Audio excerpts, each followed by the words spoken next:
नमस्कार मित्रांनो, महाराष्ट्रामध्ये SIR ची प्रोसेस चालू झालेली आहे. मित्रांनो, तुम्हाला या व्हिडिओमध्ये SIR हे नक्की काय आहे आणि तुम्हाला SIR साठी काय करायचे आहे ते मी या व्हिडिओमध्ये तुम्हाला सांगणार आहे. तर मित्रांनो, तुम्ही आपल्या चॅनलवर पहिल्यांदा आला असेल तर चॅनलला सबस्क्राईब करून घ्या. अशा महत्त्वपूर्ण व्हिडिओची अपडेट या चॅनलवर दिली जाते. तर चला मित्रांनो, व्हिडिओला सुरुवात करूया. तर मित्रांनो, SIR चा फुल फॉर्म आहे स्पेशल इन्सेंटिव्ह रिव्हिजन.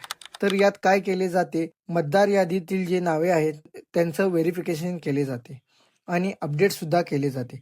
म्हणजेच मतदार यादीत नाव चुकले असेल, काही मतदारांचा मृत्यू झाला असेल, काहींचं नाव डबलदा आले असेल तर त्यांची नावे डिलीट केली जातात. तसेच जे मतदार नवीन आहेत ज्यांचं नाव ऍड करायचं आहे त्यांचं नाव ऍड केले जातं. या सर्व प्रोसेसला SIR म्हटलं जातं. आता महाराष्ट्रामध्ये सुद्धा ही SIR ची प्रोसेस चालू झालेली आहे. SIR मध्ये 2 टप्पे आहेत. पहिल्या टप्प्यात मॅपिंगची प्रक्रिया केली जाते. दुसऱ्या टप्प्यात इन्युमरेशन केले जाते, जो की पहिला टप्पा आता मॅपिंगचा सुरू आहे. दुसरा टप्पा हा एप्रिल मध्ये सुरू होणार आहे. SIR हे यापूर्वी 2002 मध्ये केलेलं होतं. त्यानंतर SIR हे आताच होत आहे.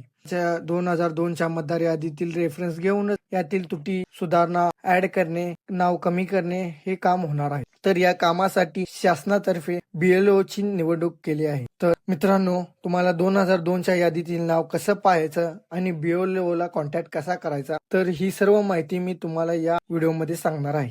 तर मित्रांनो, व्हिडिओला सुरू करूया. तर मित्रांनो, आपल्या फोनमध्ये प्ले स्टोअर असते. अँड्रॉइड फोन असतो त्यामध्ये प्ले स्टोअर असते. जर आयफोन असेल तर ऍप स्टोअर असतेच. त्यामध्ये सुद्धा एक ऍप आहे ECI नीट. हे इलेक्शन कमिशनचं ऍप आहे.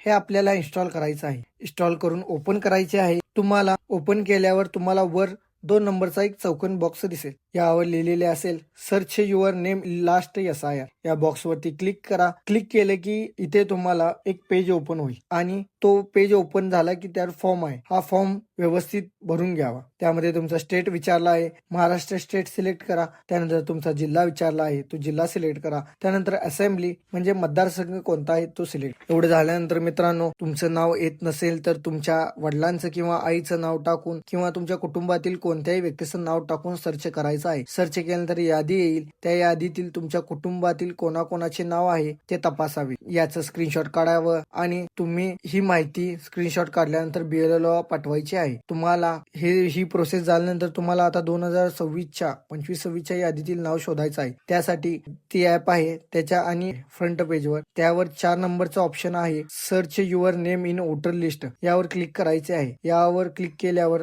तुम्हाला 4 ऑप्शन दिसतात. यात पहिला ऑप्शन आहे एंटर युअर वोटर ID. दुसऱ्या नंबरचा ऑप्शन आहे सर्च बाय डिटेल्स. तिसऱ्या नंबरचा ऑप्शन आहे सर्च बाय मोबाईल नंबर. चौथ्या नंबरचा ऑप्शन आहे बारकोडचं. तुम्ही स्कॅन करून सुद्धा आपलं वोटर ID शोधू शकता. यात स्कॅन करून सुद्धा तुम्ही वोटर ID शोधू शकता. या चारीपैकी कोणत्याही ऑप्शनचा वापर करून तुम्ही मतदार यादीतील नाव शोधायचं आहे. आम्ही आता आमच्याकडे नंबर आहे तो नंबर टाकून सर्च करत आहोत. आता मित्रांनो, पुढची प्रोसेस ॲपचे जे फ्रंट पेज आहे ते ओपन करायचं आहे. त्यावर 8 नंबरचा ऑप्शन आहे connect with your election officials. त्यावरती क्लिक करायचं आहे.